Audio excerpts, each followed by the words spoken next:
En sport automobile, Natacha Gachnan fait très fort. Elle est cousine de Sébastien Bumy et elle-même gloire montante. Son image intéresse beaucoup les plus grandes entreprises. Reportage Stéphane Marère, Pierre Poulier.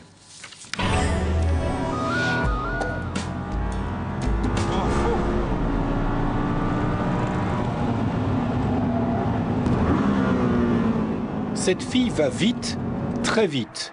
Natacha Gachnan a contracté le virus de la vitesse à peine sortie du bac à sable. Elle avait tout juste 5 ans quand le Père Noël a déposé sous son sapin un kart. Depuis les voitures, c'est toute sa vie, son métier, pilote. C'est quelque chose où j'ai sacrifié beaucoup pour arriver là et puis c'est vraiment mon truc et puis je veux vraiment me battre à fond pour arriver dans ce milieu. C'est sûr que je regrette rien et puis pour l'instant j'ai une vie formidable.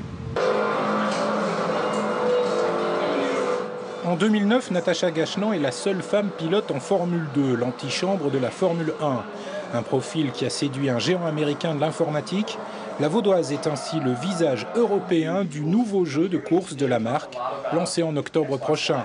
Qu'elle soit une pilote à jouer, mais ce n'est pas son seul atout. J'aimais l'idée du nouveau venu. J'aimais son attitude, son approche et sa personnalité. Il colle avec notre équipe. J'adore son comportement, sa fraîcheur. Donc je le dis, je le répète, Natacha est un atout.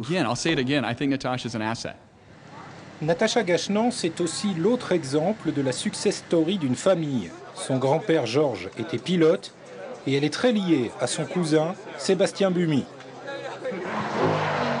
Ils ont commencé leur carrière ensemble, ont fréquenté les mêmes pistes, les mêmes podiums, une saine émulation au sein d'une même famille.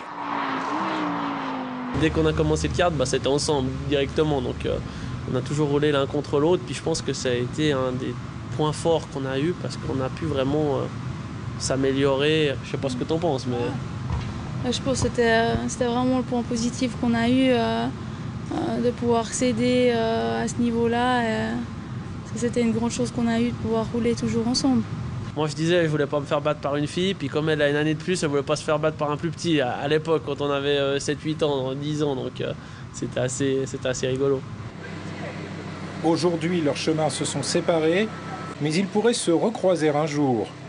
L'an prochain, l'écurie espagnole Campos Grand Prix pourrait faire son apparition en Formule 1 et elle lorgne sur Natacha, qui pourrait ainsi se faire un nom dans l'histoire du sport automobile.